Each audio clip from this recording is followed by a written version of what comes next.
Desde el piso 18 podía ver perfectamente lo que estaba pasando abajo. El sol de la mañana iluminaba la entrada del edificio y por un segundo pensé que estaba imaginando cosas. Pero no, no era mi imaginación. El primer auto que reconocí fue el de mi hermana Carmen, ese Toyota gris que había tenido durante años. Lo estacionó justo frente a la entrada, como si tuviera prisa. Unos segundos después llegó otra camioneta, la de mi hermano Jorge. Cuando lo vi bajar del vehículo, sentí esa sensación familiar en el estómago, esa mezcla de incomodidad y cansancio que solo mi familia sabía provocarme. Pero lo que realmente me hizo entender lo que estaba pasando fue el tercer hombre. No era alguien que yo conociera. Era un hombre delgado, de unos 40 años, con una caja metálica de herramientas en la mano. Incluso desde la altura del piso 18 podía reconocerla. Una caja de cerrajero. En ese momento dejé lentamente mi taza de café sobre la mesa de la terraza. No necesitaba escuchar nada para saber por qué estaban ahí. Habían venido por mi penthouse. Mi teléfono comenzó a sonar justo cuando los vi acercarse a la entrada del edificio. Miré la pantalla. Carmen. Por supuesto que era Carmen. Respiré profundo antes de contestar. Baja ahora mismo, dijo sin siquiera saludar. Tenemos que hablar. Su voz tenía ese tono que había usado conmigo toda la vida. El tono de alguien que no pide, el tono de alguien que da órdenes. Miré nuevamente hacia abajo. Jorge estaba hablando con el cerrajero mientras señalaba hacia el edificio. Entonces respondí con la voz más tranquila que pude. No voy a bajar. Hubo un segundo de silencio al otro lado de la línea. Luego escuché la risa corta de Carmen. Una risa fría, incrédula. Entonces vamos a subir. Colgó. Desde la terraza vi cómo los tres entraban al edificio con paso decidido, como si ese lugar también les perteneciera. Y en ese momento entendí algo que, sinceramente, me tomó demasiados años comprender. Mi familia no había venido a visitarme. No habían venido a felicitarme por mi nuevo hogar. Habían venido a recuperar lo que creían que era suyo. Porque en la mente de mi familia, mi dinero nunca había sido realmente mío. Siempre había sido de todos. Durante 20 años, yo había sido la persona a la que llamaban cuando necesitaban ayuda, cuando algo se rompía, cuando aparecía una deuda, cuando había que pagar un abogado, una reparación o una emergencia. Yo siempre estaba ahí, pero curiosamente, cuando llegaban las celebraciones, las reuniones familiares, las cenas importantes, yo desaparecía. O mejor dicho, me hacían desaparecer. Miré hacia la puerta de mi apartamento, sabiendo que en pocos minutos escucharían el ascensor abrirse en este mismo piso. Pero esta vez las cosas eran diferentes, porque esta vez yo estaba preparada. Había cámaras instaladas apuntando hacia la entrada. Mi abogado estaba listo para documentar todo, y si las cosas se salían de control, la policía ya sabía exactamente dónde encontrarme. Volví a mirar hacia la cámara que estaba apoyada sobre la mesa, la misma con la que estaba grabando todo, y dije con calma: si alguna vez sentiste que tu propia familia te trataba como un cajero automático, entonces vas a entender exactamente lo que pasó ese día. Porque la historia que estás a punto de escuchar no empezó esta mañana. En realidad empezó hace 20 años. Y todo comenzó el día en que mi familia decidió que yo solo era útil cuando necesitaban algo de mí. Me llamo Elena Morales. Tengo 57 años. Soy contadora y vivo sola desde hace mucho tiempo. Nunca me casé y nunca tuve hijos. Durante años pensé que eso no era un problema, porque tenía algo que para mí siempre fue suficiente: mi familia. Al menos eso creía. Crecí en una casa donde todo giraba alrededor de mi madre. Ella era la que mantenía a todos unidos. Cada domingo organizaba comidas familiares, cada cumpleaños era una reunión llena de risas, y cada fin de año nuestra casa se llenaba de música, comida y conversaciones que duraban hasta la madrugada. Cuando mi madre murió hace 20 años, yo tenía 37. Ese día no solo perdimos a una persona importante, perdimos el centro de la familia. Después de su funeral, algo empezó a cambiar poco a poco. No fue inmediato, no fue dramático al principio. Fue más bien como un silencio que se instala en una habitación sin que nadie lo note. Mi hermana mayor, Carmen, tenía 3 años más que yo. Siempre había tenido una personalidad fuerte, pero después de la muerte de mamá comenzó a comportarse como si automáticamente hubiera heredado el control de toda la familia. Carmen empezó a decidir dónde se hacían las reuniones, quién organizaba qué y cuándo nos veíamos. Nadie lo dijo en voz alta, pero todos empezaron a seguir sus decisiones como si fuera lo más natural del mundo. Mi hermano Jorge simplemente aceptaba todo. siempre lo hacía. Y yo, bueno, yo era la que intentaba mantener la paz. En esos años, yo trabajaba mucho. Había logrado construir una carrera estable, como contadora en una empresa de logística. No era millonaria, pero tenía estabilidad. Podía pagar mis cuentas, ahorrar un poco y ayudar cuando alguien lo necesitaba. Creo que con el tiempo mi familia empezó a verme de una forma muy específica. Para ellos yo era la hermana tranquila, la que no discutía, la que siempre entendía, la que siempre ayudaba. Si alguien necesitaba consejo financiero, me llamaban a mí. Si alguien tenía un problema con un pago, un préstamo o una deuda, me llamaban a mí. Y durante muchos años eso no me molestó. Al contrario, sentía que ser útil para mi familia era una forma de estar cerca de ellos. Pero con el paso del tiempo empecé a notar algo extraño. Algo que al principio parecía pequeño, casi insignificante. Yo siempre estaba disponible para ellos, pero cuando se trataba de reuniones familiares, muchas veces no estaba incluida. La primera vez que pasó fue en Año Nuevo. Recuerdo perfectamente ese día porque yo estaba en casa viendo televisión cuando abrí Facebook y vi las fotos. Toda mi familia estaba reunida en casa de Carmen. La mesa estaba llena de comida. Había luces, música, copas levantadas para brindar. Carmen sonreía, Jorge estaba con su esposa, mis sobrinos estaban ahí también. Parecía una celebración normal. El único detalle extraño era que yo no estaba en ninguna de las fotos. Pensé que tal vez había sido algo improvisado. Una reunión de último momento. 2 días después, Carmen me llamó. Su voz sonaba ligera, casi distraída. Me dijo que estaban organizando algunas cosas para el nuevo año y que habían tenido una pequeña cena familiar. Luego agregó, como si fuera lo más natural del mundo, que habían olvidado avisarme. Yo recuerdo haber dicho que no pasaba nada. Le dije que entendía, porque en ese momento realmente pensé que era un simple descuido. Las familias a veces se olvidan de cosas, ¿verdad? Pero entonces pasó otra vez. Al año siguiente llegó diciembre, y yo, honestamente, esperaba la invitación. Pensé que tal vez esta vez las cosas serían diferentes. Pasaron los días previos al Año Nuevo, y nadie llamó. Nadie escribió. Nadie mencionó nada. Y la noche del 31, mientras yo estaba en mi pequeño departamento preparando algo sencillo para cenar, abrí el teléfono. Y ahí estaban otra vez las fotos. La misma mesa, la misma casa, las mismas sonrisas, la misma celebración familiar, otra vez sin mí. En ese momento sentí una incomodidad difícil de explicar. No era exactamente tristeza, tampoco era enojo. Era más bien esa sensación extraña de mirar algo desde afuera y darte cuenta de que no perteneces a ese lugar. Al día siguiente Carmen volvió a llamarme. Otra vez, con el mismo tono ligero. Otra vez con la misma explicación. Habían estado ocupados. Habían organizado todo rápido. Simplemente se les olvidó avisarme. Yo volví a decir que no pasaba nada. Porque a veces uno quiere creer en las explicaciones más simples. Pero algo dentro de mí empezó a guardar esos momentos. Pequeños detalles, pequeñas ausencias, pequeños silencios. Con el tiempo, empecé a preguntarme algo que nunca había considerado antes. ¿Por qué yo siempre estaba disponible cuando alguien necesitaba ayuda, pero nunca estaba cuando la familia se reunía para celebrar? Y ahora que miro hacia atrás, me doy cuenta de que ese patrón empezó mucho antes de que yo tuviera el valor de admitirlo.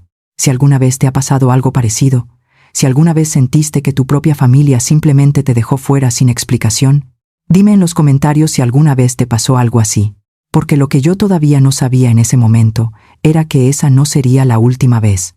La primera vez pensé que había sido un simple error, pero cuando volvió a ocurrir al año siguiente, empecé a entender que tal vez no era un accidente, tal vez era algo mucho más intencional.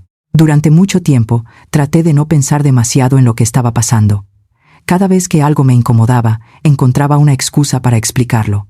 Tal vez estaban ocupados, tal vez habían organizado las cosas a último momento, tal vez simplemente no pensaron en mí. Pero con los años empecé a notar algo que ya no podía ignorar. Había un patrón.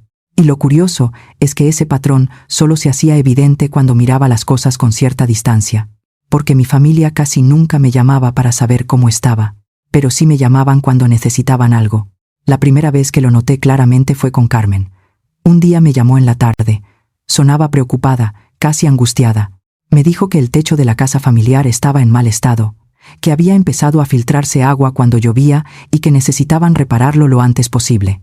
Mientras hablaba, recuerdo que yo ya estaba pensando en soluciones. Ese siempre había sido mi papel en la familia: resolver problemas. Carmen me explicó que el arreglo costaría alrededor de $2,000 y que en ese momento no tenían el dinero completo.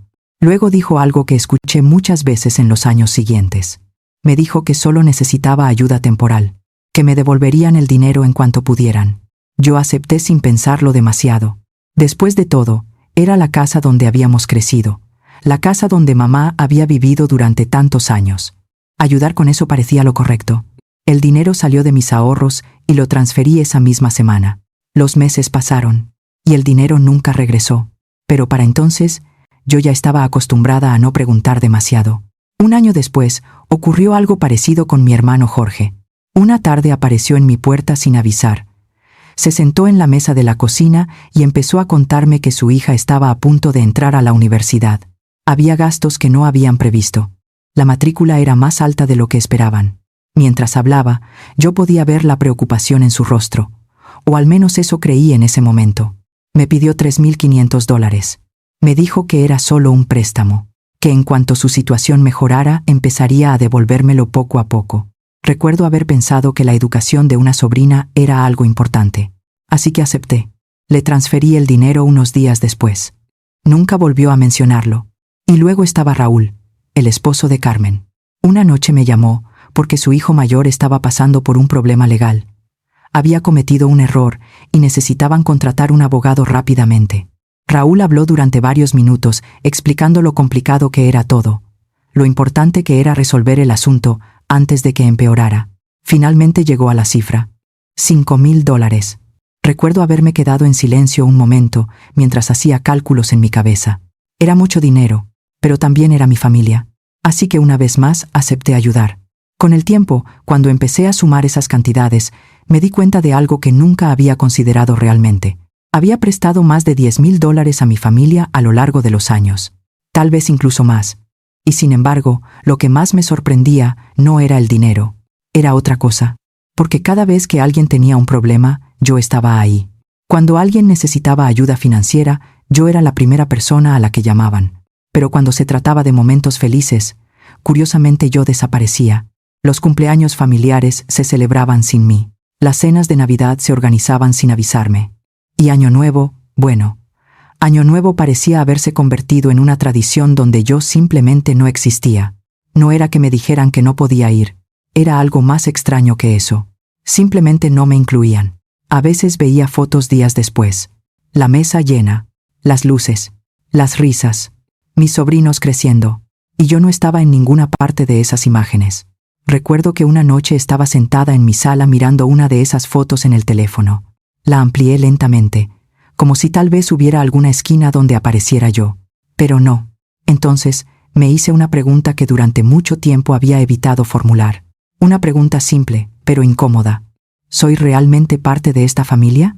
¿O solo soy su solución financiera cuando algo sale mal? Esa pregunta empezó a quedarse conmigo.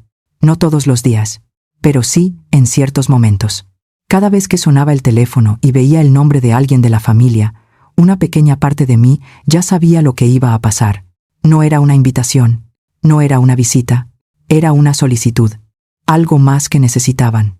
Y aún así, durante años seguí ayudando, porque parte de mí todavía creía que, si seguía estando ahí para ellos, eventualmente las cosas cambiarían. Que tal vez algún día se acordarían de incluirme en algo que no tuviera que ver con dinero. Pero el año pasado ocurrió algo que finalmente me obligó a dejar de ignorar la realidad. Algo que convirtió esa duda silenciosa en una certeza imposible de negar. El año pasado fue el momento en que todo cambió. Fue la gota que finalmente hizo que algo dentro de mí se rompiera. El año pasado se cumplieron 20 años desde que murió mi madre. 20 años. A veces todavía me parece increíble que haya pasado tanto tiempo. Recuerdo ese día con una claridad que casi duele. Recuerdo el silencio en el hospital, las manos frías, la sensación de que algo fundamental en nuestra familia desaparecía en ese momento. Mi madre siempre había sido la persona que mantenía todo unido. Cuando ella estaba viva, nadie discutía demasiado, nadie se quedaba afuera, siempre había un lugar en la mesa para todos. Después de su muerte, esa mesa siguió existiendo, pero algo cambió. Y el año pasado pensé que tal vez, solo tal vez, ese aniversario sería diferente. 20 años es una fecha importante. Yo imaginé que la familia haría algo especial. Tal vez iríamos al cementerio juntos. Tal vez cenaríamos recordando historias de mamá. Algo sencillo, algo íntimo. No necesitaba una gran reunión. Solo quería sentir que todavía formaba parte de algo. Durante los días previos al aniversario, estuve esperando una llamada. No lo hacía de forma desesperada, pero cada vez que el teléfono vibraba, miraba la pantalla con cierta esperanza. Pensé que Carmen llamaría. O, tal vez Jorge. Alguien. Nadie llamó. Aún así, decidí prepararme. Recuerdo que un sábado fui a una tienda del centro comercial y compré un vestido sencillo pero bonito. No era algo extravagante, pero era elegante. Pensé que sería apropiado para una cena familiar. También compré un pequeño arreglo de flores para llevar al cementerio. Mientras caminaba por la tienda, imaginaba cómo sería el día. Tal vez llegaríamos juntos a la tumba de mamá. Tal vez hablaríamos un rato. Tal vez recordaríamos cosas de cuando éramos niños. Es curioso cómo la mente puede construir escenas completas basadas solo en una esperanza. El día del aniversario llegó. Y el teléfono nunca sonó. Pasó la mañana. Pasó la tarde. Yo traté de convencerme de que tal vez harían algo por la noche. Preparé algo ligero para cenar, pero dejé el vestido colgado cerca del armario por si acaso. Las horas pasaron. Nadie llamó. Alrededor de las 9 de la noche, estaba sentada en mi sofá, viendo televisión sin realmente prestar atención a lo que estaba pasando en la pantalla. En algún momento tomé el teléfono y abrí Facebook. Y ahí fue cuando lo vi. La primera foto era de Carmen. Estaban en el cementerio. Toda la familia estaba reunida alrededor de la tumba de mamá. Habían llevado flores, velas, incluso una pequeña foto enmarcada. Todos estaban ahí. Carmen, Jorge, Raúl, mis sobrinos, incluso algunos primos. Seguí deslizando la pantalla. La siguiente foto era de una cena. La misma gente. Una mesa larga llena de comida. Copas levantadas. Sonrisas. En una de las fotos Carmen había escrito algo sobre recordar a mamá y celebrar la familia. Miré cada imagen lentamente, una por una, buscando algo que sabía que no iba a encontrar. En ninguna aparecía yo. En ninguna. Dejé el teléfono sobre la mesa y me quedé mirando el vacío unos segundos. Luego fui a la cocina y serví una copa de vino. No porque estuviera celebrando algo, simplemente porque necesitaba algo que me hiciera sentir menos ese silencio. Me senté frente al espejo del pasillo mientras sostenía la copa. La luz del apartamento era tenue, y por un momento me quedé observando mi propio reflejo. Vi a una mujer de 57 años. Algunas líneas en el rostro, algunas canas que nunca me había molestado ocultar. Una mujer que había trabajado toda su vida. Una mujer que había estado ahí cada vez que alguien la necesitaba. Y sin embargo, en ese momento estaba completamente sola. Recuerdo que dije algo en voz alta. No estaba hablando con nadie en particular. Solo lo dije. Tengo 57 años, y todavía sigo esperando que mi familia me quiera. La frase quedó flotando en el aire del apartamento. Fue en ese momento cuando algo dentro de mí cambió. No fue un estallido dramático. No fue un momento de enojo. Fue algo más silencioso, más frío, más definitivo. Por primera vez en muchos años entendí que el problema no era que mi familia se olvidara de mí. El problema era que yo seguía aceptando ese lugar. Seguía esperando. Seguía justificando. Seguía estando disponible para personas que nunca parecían estar disponibles para mí. Terminé la copa de vino lentamente y me levanté del sofá. Caminé hasta el armario donde estaba colgado el vestido nuevo que había comprado unos días antes. Lo miré unos segundos. Luego lo guardé. Esa noche tomé una decisión. Una decisión pequeña, pero para mí significaba algo enorme. Decidí que ya no iba a seguir viviendo de esa manera. No iba a seguir esperando invitaciones que nunca llegaban. No iba a seguir actuando como si todo estuviera bien, cuando claramente no lo estaba. Y la primera parte de esa decisión fue muy simple. La primera cosa que iba a cambiar en mi vida, a partir de ese momento. Ya no iba a prestarle dinero a nadie de mi familia. La primera vez que dije que no fue más difícil de lo que imaginé. Durante años mi respuesta había sido siempre la misma. Cuando alguien de mi familia llamaba con un problema, yo escuchaba, pensaba unos segundos y luego buscaba la manera de ayudar. Así había funcionado nuestra relación durante 2 décadas. Por eso sabía que el momento en que cambiara esa respuesta, algo también iba a cambiar entre nosotros. La llamada llegó unos meses después de aquella noche en la que decidí que las cosas tenían que ser diferentes. Era una tarde normal. Yo acababa de llegar del trabajo y estaba preparando algo sencillo para cenar cuando vi el nombre de Carmen en la pantalla del teléfono. Respiré profundo antes de contestar. «Hola», Elena dijo con ese tono casual que usaba cuando quería sonar cercana. ¿Cómo estás? Intercambiamos unas cuantas frases sin importancia. Habló del clima, de lo ocupada que estaba, de algunas cosas del trabajo. Yo ya conocía ese patrón. Sabía que todo eso era solo la introducción. Y efectivamente, después de unos minutos, llegó al verdadero motivo de la llamada. Necesito hablar contigo de algo importante, dijo. Es sobre la graduación de Daniel. Daniel era su hijo menor. Carmen explicó que la ceremonia de graduación se acercaba y que estaban organizando una pequeña celebración familiar. Había gastos que no habían previsto, algunas cosas que necesitaban pagar de inmediato. Luego llegó a la cifra. Necesitaba dinero. Mientras hablaba, yo estaba en silencio, escuchando cada palabra con una calma extraña. No era enojo, no era frustración. Era más bien la sensación de estar viendo una escena que ya había visto demasiadas veces. Cuando finalmente terminó de explicar, hubo un pequeño silencio. Entonces dije algo que, para ella, debía sonar completamente inesperado. No. La palabra salió de mi boca de forma tranquila, sin levantar la voz. Pero el efecto fue inmediato. Hubo silencio al otro lado de la línea. Un silencio largo, tan largo que por un momento pensé que la llamada se había cortado. Luego Carmen habló otra vez. ¿Cómo que no? Su tono no era exactamente enojado. Era más bien confundido, como si no hubiera escuchado bien. No puedo prestarte dinero, repetí con calma. Otra pausa. Elena, siempre nos has ayudado antes, dijo finalmente. Escuché esas palabras y pensé en todas las veces que lo había hecho. Pensé en el techo de la casa, en la universidad de mi sobrina, en el abogado del hijo de Raúl. Pero esta vez no iba a repetir la historia. Lo sé, respondí. Pero esta vez no puedo. No discutí. No expliqué demasiado. Simplemente mantuve mi respuesta.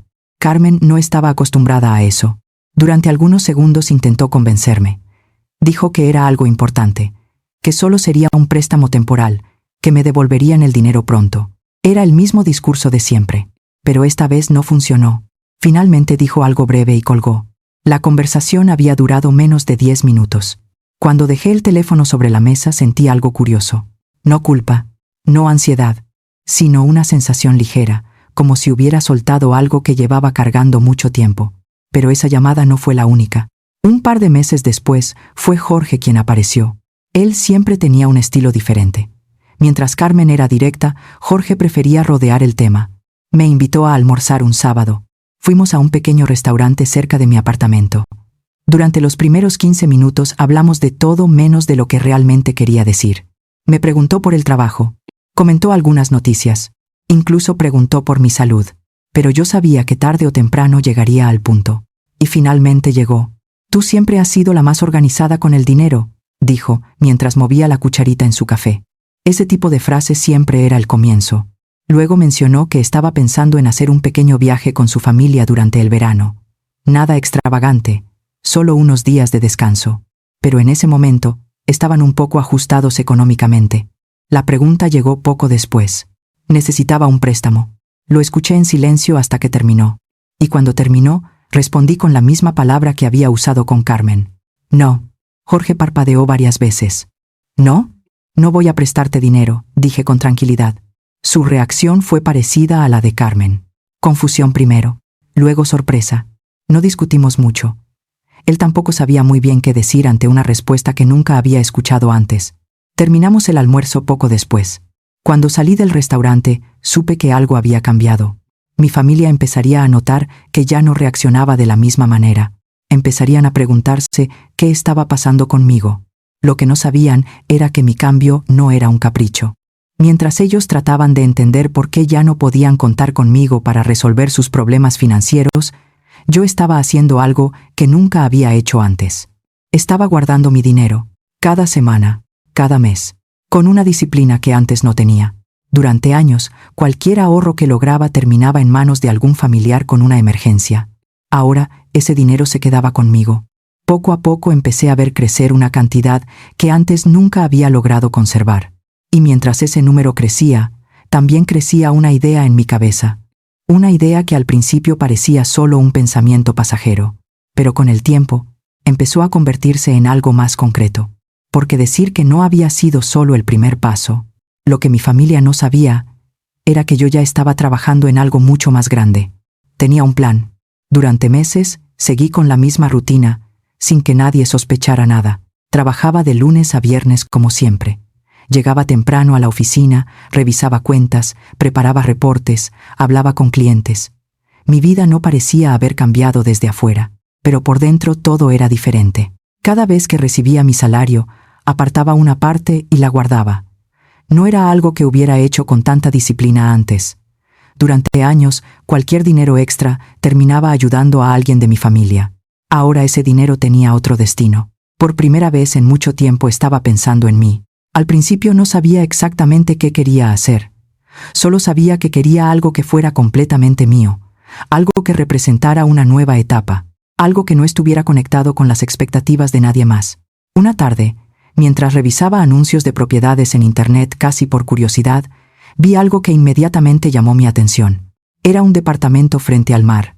Las fotos mostraban un edificio moderno, con ventanales enormes y una vista directa al océano. No era un lugar enorme ni extravagante, pero tenía algo que me hizo detenerme y mirar cada imagen con cuidado. Era un penthouse pequeño, ubicado en el último piso del edificio. Las ventanas ocupaban casi toda una pared y dejaban entrar una cantidad impresionante de luz natural. Desde el balcón se podía ver el mar extendiéndose hasta el horizonte. Había una cocina sencilla pero elegante, con una isla de mármol claro. El espacio parecía tranquilo, abierto, lleno de aire. Mientras miraba las fotos, me imaginé despertando allí por la mañana, preparando café mientras la luz del sol entraba por las ventanas.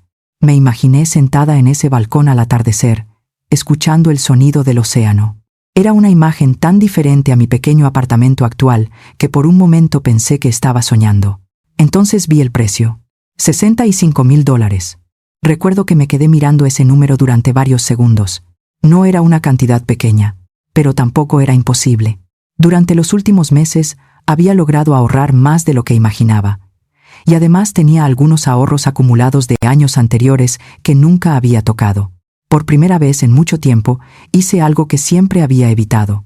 Hice un cálculo pensando solo en mí. Si usaba mis ahorros, podía comprar ese lugar sin pedir un préstamo. Sin deudas. Sin depender de nadie. La idea me asustó un poco al principio, porque significaba hacer algo grande, algo importante, sin consultar a nadie de mi familia. Pero cuanto más pensaba en ello, más clara se volvía la respuesta. Yo tenía 57 años. Había pasado la mayor parte de mi vida adulta ayudando a otros, resolviendo problemas que no eran míos, esperando reconocimiento que casi nunca llegaba. ¿No era momento de hacer algo para mí? Un sábado decidí visitar el lugar. La agente inmobiliaria me esperaba en la entrada del edificio. Era una mujer amable de unos 40 años que parecía sorprendida de que alguien como yo estuviera interesado en ese departamento. Subimos en el ascensor hasta el último piso. Cuando la puerta se abrió y entré al penthouse por primera vez, sentí algo que no había sentido en mucho tiempo. Silencio. No el silencio incómodo de un apartamento vacío. Era un silencio tranquilo. La luz del sol entraba por las ventanas, y el reflejo del mar se movía suavemente en las paredes. Caminé hasta el balcón y miré hacia el horizonte. El océano parecía infinito. En ese momento supe que ese lugar podía convertirse en algo más que una propiedad. Podía ser un nuevo comienzo. La agente inmobiliaria me preguntó si quería pensarlo unos días. Pero la verdad es que yo ya lo había decidido. Saqué mi chequera y comencé a firmar los documentos necesarios. Mientras lo hacía, sentí una mezcla de emoción y nervios, porque sabía que ese momento era importante. Por primera vez en mi vida adulta, estaba tomando una decisión grande, pensando únicamente en mi propia felicidad. 2 semanas después, las llaves estaban en mis manos. El proceso de mudanza fue sencillo. No tenía demasiadas cosas, así que trasladar todo al nuevo apartamento tomó menos tiempo del que esperaba. La primera noche en el penthouse, me senté en una silla plegable en medio de la sala, con una taza de café en la mano, mirando las luces de la ciudad a través de los ventanales. No tenía muebles nuevos todavía. No había decoraciones. Pero el lugar ya se sentía diferente. Se sentía mío. Mientras observaba el mar oscuro en la distancia, también pensé en algo más. Pensé en mi familia. Sabía que tarde o temprano se enterarían. Y también sabía que no reaccionarían con alegría. Porque para ellos, el dinero que yo había usado para comprar ese lugar siempre había tenido otro propósito. En su mente, ese dinero debía haberse usado para ayudarlos. Para resolver sus problemas.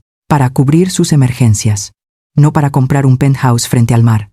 Pero aún así, por primera vez en muchos años, no sentí miedo de su reacción. Si querían saber por qué había tomado esa decisión, podrían preguntarme. Yo estaba lista para responder. Lo que no sabía en ese momento era que no tendría que esperar mucho, porque apenas 2 semanas después de mudarme a mi nuevo hogar, Carmen descubrió lo que había hecho. Habían pasado exactamente 2 semanas desde que me mudé al penthouse cuando recibí la llamada que confirmó todo lo que ya sospechaba. Era una tarde tranquila. Yo estaba en la cocina organizando algunas cosas cuando mi teléfono empezó a vibrar sobre la mesa. Miré la pantalla. Carmen. Recuerdo que me quedé observando su nombre unos segundos antes de contestar. No porque tuviera miedo de hablar con ella, sino porque sabía que esa conversación llegaría tarde o temprano. Respiré profundo y respondí. Hola, Carmen. Pero ella no respondió al saludo. Ni siquiera fingió interés en saber cómo estaba. La primera frase salió de su boca como si ya hubiera estado esperando demasiado tiempo para decirla. ¿Cómo pudiste comprar algo así sin consultarnos? Hubo un pequeño silencio después de su pregunta. No porque yo no supiera qué decir, sino porque en ese momento entendí algo con una claridad que antes nunca había tenido. Para Carmen, y probablemente para el resto de mi familia, mi decisión no era solo una compra personal. Era una ofensa, era una especie de traición, porque en su mente, ese dinero no me pertenecía únicamente a mí. Ese dinero era un recurso familiar. Durante años, yo había sido la persona que resolvía problemas financieros dentro de la familia. Había pagado reparaciones, estudios, abogados, emergencias, y ahora, en lugar de seguir cumpliendo ese papel, había usado ese dinero para algo completamente diferente. Para mí. No sabía que tenía que consultarles para comprar una casa. Respondí finalmente con calma. Carmen soltó un suspiro largo al otro lado de la línea. Elena, no te hagas la inocente, dijo. Sabes perfectamente a lo que me refiero. No respondí. La dejé hablar. Y como esperaba, continuó. Ese dinero podría haberse usado para ayudar a la familia, dijo. Jorge todavía tiene problemas económicos. Los chicos van a necesitar apoyo para la universidad. Hay muchas cosas que requieren atención. Escuché cada palabra en silencio, porque esa conversación confirmaba exactamente lo que yo había empezado a entender durante los últimos meses.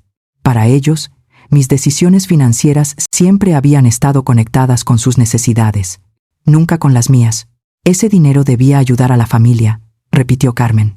Esa frase se quedó resonando en mi cabeza unos segundos. Durante años, yo misma había pensado algo parecido. Había creído que mi papel dentro de la familia era ese, ser la persona que estaba ahí cuando las cosas se complicaban. Pero esa etapa de mi vida ya había terminado. Carmen, dije finalmente. Ese dinero es mío. Hubo una pausa incómoda. No era el tipo de frase que ella estaba acostumbrada a escuchar de mí. No puedes hablar en serio, respondió. Estoy hablando muy en serio. Durante unos segundos, ninguna de las dos dijo nada. Yo podía imaginar su expresión al otro lado del teléfono. Carmen siempre había tenido una forma particular de reaccionar cuando algo no salía como esperaba. Primero incredulidad, luego frustración. Necesitamos hablar de esto, dijo finalmente. La forma en que lo dijo no sonaba como una sugerencia, sonaba como una orden. Durante muchos años, esa habría sido exactamente la forma en que la conversación continuaría. Carmen me diría que fuera a su casa. Yo iría, y después de una larga discusión terminaría cediendo en algo. Pero esta vez decidí cambiar la dinámica. No voy a ir a tu casa a hablar, dije con tranquilidad. La reacción fue inmediata. ¿Cómo que no vas a venir? Si quieren hablar conmigo, pueden venir aquí. Hubo otro silencio. ¿Aquí dónde? Miré alrededor del penthouse mientras respondía. La luz del atardecer entraba por los ventanales y el sonido lejano del mar se escuchaba suavemente desde el balcón. A mi casa. Entonces le di la dirección. Podía sentir su sorpresa incluso a través del teléfono. Durante algunos segundos no dijo nada. Probablemente estaba procesando lo que acababa de escuchar. Porque una cosa era enterarse de que yo había comprado una propiedad. Otra muy distinta era escuchar que ahora tenía una dirección nueva. Finalmente habló otra vez. Su tono había cambiado. Ya no sonaba solo molesta.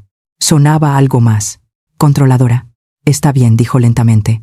Si no quieres venir a hablar, entonces iremos nosotros. Esa frase hizo que algo dentro de mí se tensara, no porque tuviera miedo, sino porque conocía demasiado bien a mi familia. Sabía cómo pensaban. Sabía cómo reaccionaban cuando sentían que estaban perdiendo control sobre una situación. Miré el teléfono unos segundos después de que la llamada terminó.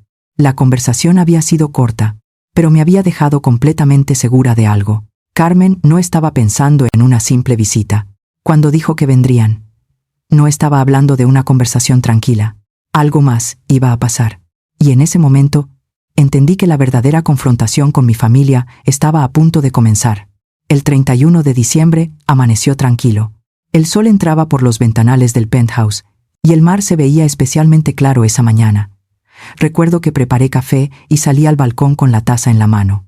La ciudad todavía estaba relativamente silenciosa, como si todos estuvieran guardando energía para la celebración de esa noche. Para la mayoría de las personas, el último día del año es un momento de celebración. Para mí, ese día tenía un significado diferente. Era el día en que, durante más de 20 años, mi familia se reunía para celebrar sin mí. Pero ese año todo era distinto. No estaba esperando una llamada.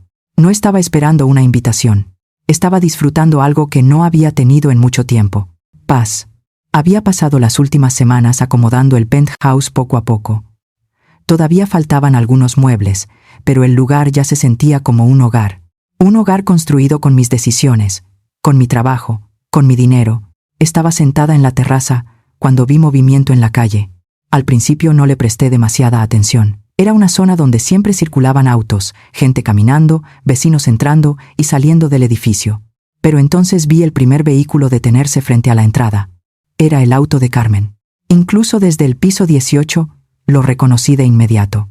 Unos segundos después, llegó otro vehículo. La camioneta de Jorge. Mi estómago se tensó ligeramente. No era difícil imaginar por qué estaban ahí. Pero lo que realmente confirmó mis sospechas fue el tercer hombre que bajó de un automóvil que no conocía. Era delgado.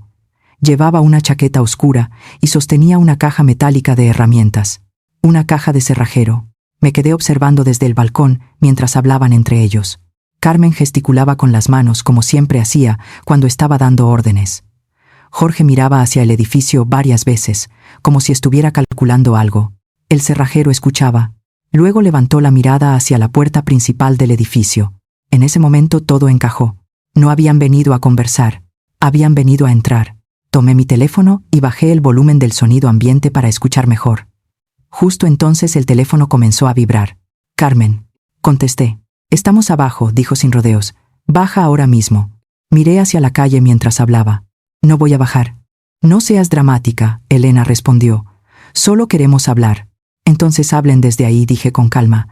Yo no voy a bajar. Hubo un silencio corto. Luego Carmen respondió con un tono que me resultaba demasiado familiar. Ese tono que usaba cuando estaba convencida de que tenía el control de la situación. Está bien, dijo. Entonces, subiremos nosotros. La llamada terminó. Desde el balcón vi cómo los tres caminaban hacia la entrada del edificio.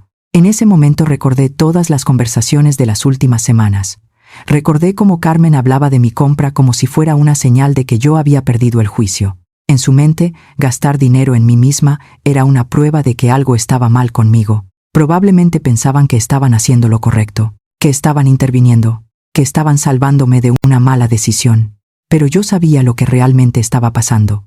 Para ellos, ese penthouse representaba algo que no podían aceptar. Representaba que yo ya no estaba disponible para sus necesidades, que ya no podían contar con mi dinero. Mientras observaba la escena desde arriba, tomé una decisión. Marqué el número de la policía. Cuando la operadora respondió, expliqué la situación con calma. Le dije que había personas intentando entrar a mi propiedad sin permiso. Le di la dirección. Le expliqué que podían intentar forzar la cerradura. La mujer al otro lado de la línea escuchó atentamente. Me dijo que enviarían una patrulla. Colgué el teléfono y volví a mirar hacia la calle. El cerrajero estaba hablando con el portero del edificio. Unos segundos después, la puerta principal se abrió. Carmen, Jorge y el hombre de la caja de herramientas entraron. Mi corazón empezó a latir un poco más rápido. No por miedo, sino por la intensidad del momento. Sabía que lo que estaba pasando era el resultado de años de dinámicas familiares que finalmente estaban llegando a un límite. Me alejé del balcón y caminé hacia la puerta de mi apartamento. El pasillo estaba silencioso. Miré el reloj. El ascensor tardaría menos de 1 minuto en subir desde la planta baja hasta el piso 18. En esos segundos, recordé algo que mi abogado me había dicho unos días antes. Si entran sin permiso, eso ya no es una discusión familiar. Es una intrusión. Me quedé de pie frente a la puerta. Entonces escuché el sonido. El ascensor llegando al piso. Un pequeño ruido metálico. Las puertas abriéndose lentamente. Habían llegado. Mi familia ya estaba en el mismo piso que yo. Me quedé de pie en silencio mientras escuchaba los pasos en el pasillo. Primero fue la voz de Carmen. «Sabemos que estás ahí, Elena». No respondí. Luego escuché el sonido de los golpes en la puerta. No eran golpes violentos, pero sí firmes, insistentes. «Abre la puerta», dijo. «Tenemos que hablar». Seguí en silencio. Había pasado demasiados años respondiendo inmediatamente cada vez que mi familia exigía algo de mí. Esta vez quería que las cosas fueran diferentes. Después de unos segundos los golpes se detuvieron. Y entonces escuché el sonido que ya esperaba. El cerrajero. El pequeño ruido metálico de las herramientas tocando la cerradura. Me quedé inmóvil mientras trabajaba al otro lado de la puerta. Era sorprendente lo rápido que lo hacía. Se notaba que sabía exactamente lo que estaba haciendo. Durante esos segundos también escuché a mi familia hablar en el pasillo. «Esto es ridículo», dijo Jorge. «No entiendo qué le pasó». «Está claro lo que pasó», respondió Carmen. «Alguien tiene que poner orden antes de que esto empeore». Raúl habló entonces. «Gastar todo ese dinero en un lugar como este no es normal». Escuchar esas palabras ya no me sorprendía. Durante años, mi familia había pensado que mis decisiones financieras debían beneficiar a todos, que gastar dinero en mí misma era una especie de irresponsabilidad. Finalmente se escuchó el clic de la cerradura. La puerta se abrió. Yo no salí inmediatamente. Me quedé en el interior unos segundos mientras escuchaba cómo entraban. «Dios mío», dijo Jorge. «¿Viste esto?», añadió Raúl. Podía imaginar exactamente lo que estaban viendo. Los ventanales enormes. La luz entrando desde el océano. La vista abierta hacia el mar. Cuando salí del dormitorio y caminé hacia la sala, los encontré de pie cerca del balcón. Carmen fue la primera en girarse. Su expresión era una mezcla extraña de sorpresa y molestia. Elena dijo. «Por fin». Miró alrededor del apartamento otra vez. «Esto es demasiado. Nadie me había preguntado si estaba bien. Nadie me había preguntado si me gustaba vivir ahí». La conversación empezó inmediatamente. «Este lugar es carísimo», dijo Jorge mientras caminaba por la sala. «¿Sabes cuánto cuesta mantener algo así?». Raúl abrió la puerta del balcón y miró hacia afuera. «Es bonito», admitió. «Pero no es práctico». Carmen cruzó los brazos. «No deberías estar viviendo aquí». Su tono era firme, como si estuviera dando una orden. «Elena, esto no tiene sentido». «Claro que tiene sentido», respondí con calma. «No», dijo. «No lo tiene». Señaló alrededor del penthouse. Ese dinero podría haberse usado para cosas mucho más importantes. La frase no me sorprendió. «¿Cómo cuáles?», pregunté. La familia respondió inmediatamente. «Jorge todavía está pagando deudas. Los chicos van a necesitar apoyo para la universidad. Hay muchas cosas en las que ese dinero habría sido más útil». Miré a cada uno de ellos. Durante años había escuchado argumentos similares. La idea siempre era la misma. Mis recursos existían para resolver problemas familiares. «Ese dinero era mío», dije. «Pero también era para la familia», respondió Carmen sin dudarlo. Ese momento dejó algo muy claro. Para ellos no era extraño haber traído a un cerrajero. No pensaban que estaban haciendo algo incorrecto. Creían que estaban interviniendo en una situación que debía corregirse. «Vamos a ser razonables», continuó Carmen. «Este lugar se puede vender. O alquilar», añadió Jorge. «Exacto», dijo Carmen. «Ese dinero podría ayudar a todos». Me quedé en silencio mientras hablaban. En algún momento escuché el sonido del timbre. Todos se quedaron quietos. «¿Esperas a alguien?», preguntó Jorge. Miré hacia la puerta. Sí. Caminé hasta la entrada y la abrí. 2 oficiales de policía estaban en el pasillo. Junto a ellos estaba un hombre de traje gris que reconocí de inmediato. Mi abogado, licenciado Andrés Salgado. Los oficiales observaron rápidamente el interior del apartamento y luego miraron la cerradura dañada. «Buenas tardes», dijo uno de ellos. «Recibimos una llamada reportando una posible entrada no autorizada». Carmen reaccionó inmediatamente. «Oficial, creo que hay un malentendido», dijo con una sonrisa que parecía más tensa que amable. «Somos su familia». El oficial no respondió de inmediato. Miró la cerradura otra vez. Luego me miró a mí. ¿Estas personas tenían permiso para entrar? No respondí. La expresión de Carmen cambió ligeramente. Elena dijo en voz baja. «No exageres. pero el oficial ya estaba tomando notas.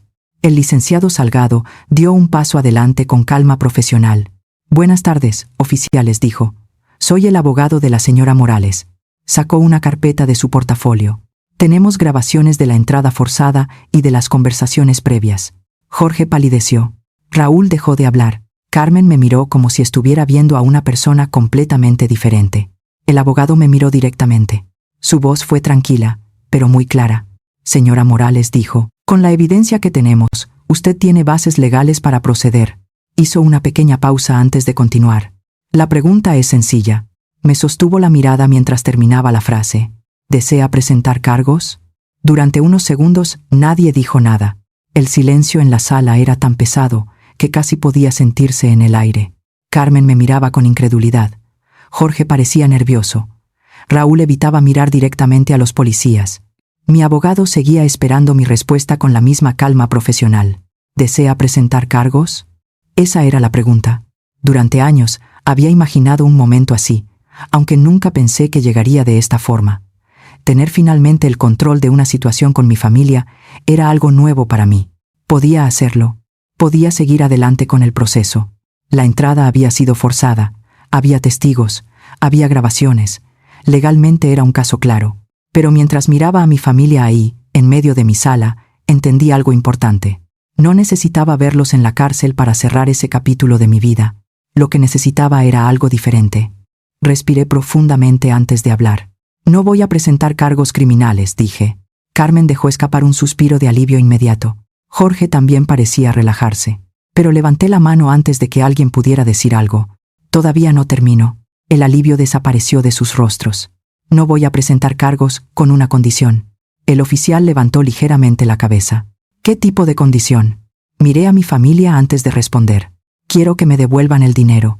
La frase tardó unos segundos en procesarse. «¿Qué dinero?», preguntó Jorge. «El dinero que les presté durante todos estos años». Podía ver cómo Carmen empezaba a entender a qué me refería. $2,000 por la reparación del techo, dije mirando a mi hermana. 3,500 por la universidad de tu hija, Jorge. Y 5,000 por el abogado del hijo de Raúl. Mi abogado asintió discretamente. «Tenemos registros de todas esas transferencias», añadió. La cara de Jorge cambió de color. «Eso fue hace años», murmuró. «Exactamente», respondí. «Años en los que nadie pensó en devolverlo». Volví a hablar con calma. «También quiero que paguen el daño de la cerradura». El oficial observó la puerta. «Eso parece razonable», dijo. $600, continué. Raúl abrió la boca como si quisiera protestar, pero no dijo nada. «Y una cosa más».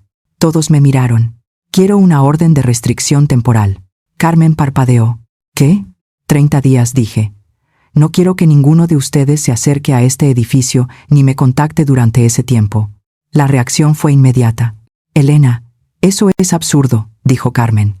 Pero los oficiales se miraron entre sí. «La señora está en su derecho de solicitarlo», dijo uno de ellos. Durante los siguientes minutos, mi abogado preparó un acuerdo simple. Si aceptaban devolver el dinero y cubrir los daños, no procederíamos con cargos criminales. Si se negaban, el caso seguiría su curso. Nadie habló durante un momento. Finalmente Carmen fue la primera en firmar. Su mano temblaba ligeramente. Jorge firmó después. Raúl fue el último. Cuando terminaron, los oficiales tomaron nota de todo y salieron del apartamento. Mi abogado también se preparó para irse. Antes de salir me dijo algo en voz baja. «Hoy cambió muchas cosas». Tenía razón. Durante las semanas siguientes mi familia tuvo que encontrar la manera de pagar. Y no fue fácil. Carmen vendió su auto para reunir parte del dinero. Jorge retiró ahorros que había estado guardando durante años. Raúl pidió ayuda a algunos conocidos. 3 días antes de que se cumpliera el plazo, el dinero llegó a mi cuenta. $10,500. Transferidos en silencio. Sin mensajes. Sin explicaciones. Y por primera vez en décadas, los problemas financieros de mi familia ya no eran mi responsabilidad. Pasaron 6 meses. La vida en el penthouse se volvió tranquila. Empecé a disfrutar de cosas simples que antes no tenía tiempo de hacer. Caminaba por la playa, leía por las tardes en el balcón, incluso empecé a tomar clases de pintura. Una tarde, mientras estaba preparando café, recibí una llamada de un número que no reconocía. Contesté con curiosidad. «¿Tía Elena?». La voz era joven, familiar. «¿Lucía?». Era la hija mayor de Carmen. Hacía años que no hablábamos. Sí, soy yo. Su voz sonaba nerviosa. Tía, quería decirte algo desde hace mucho tiempo. Me senté en la mesa mientras la escuchaba. Yo sabía lo que te hacían. Sus palabras me sorprendieron. ¿A qué te refieres? Hubo una pequeña pausa. A lo de las fiestas, a lo de llamarte solo cuando necesitaban dinero, a todo eso. Mi corazón se apretó un poco. Intenté hablar con mamá varias veces, continuó. Pero nunca me escuchó. Su voz sonaba sincera. Tía, lo siento. Durante unos segundos no supe qué decir, porque nunca había imaginado que alguien dentro de la familia realmente había visto lo que estaba pasando. Gracias por decirlo, respondí finalmente. Lucía respiró hondo antes de hablar otra vez. No quiero seguir viviendo así. Así como ellos dijo. Yo no quiero repetir lo mismo. Su voz se volvió un poco más ligera. Por eso quería preguntarte algo. ¿Qué cosa? Hubo un pequeño silencio. Este año, ¿puedo pasar año nuevo contigo? Miré hacia el balcón. El océano se extendía tranquilo frente al penthouse. Por primera vez en muchos años, la idea de año nuevo no se sentía como un recuerdo incómodo. Sonreí. Claro que sí, Lucía, pero lo que no imaginaba en ese momento era que esa sería la primera vez en más de 20 años que recibiría el nuevo año con alguien que realmente quería estar conmigo. La noche del 31 de diciembre llegó otra vez, pero esta vez todo se sentía diferente. No había tensión, no había llamadas incómodas, no había esa sensación de estar esperando una invitación que nunca llegaría. Solo había tranquilidad. Lucía llegó al penthouse poco antes de las 11 de la noche. Traía una botella de champán y una sonrisa que me recordó mucho a la mía cuando tenía su edad. Entró mirando todo alrededor con curiosidad. Tía, este lugar es hermoso. Sonreí. Le mostré el balcón, la vista del mar, las luces de la ciudad que empezaban a brillar cada vez más a medida que se acercaba la medianoche. Salimos a la terraza con 2 copas. El aire era fresco y el sonido del océano se escuchaba suave en la distancia. Desde allí podíamos ver los primeros fuegos artificiales que empezaban a aparecer sobre la ciudad. Lucía levantó su copa. Por los nuevos comienzos, dijo. Chocamos las copas y bebimos un poco de champán mientras las luces iluminaban el cielo.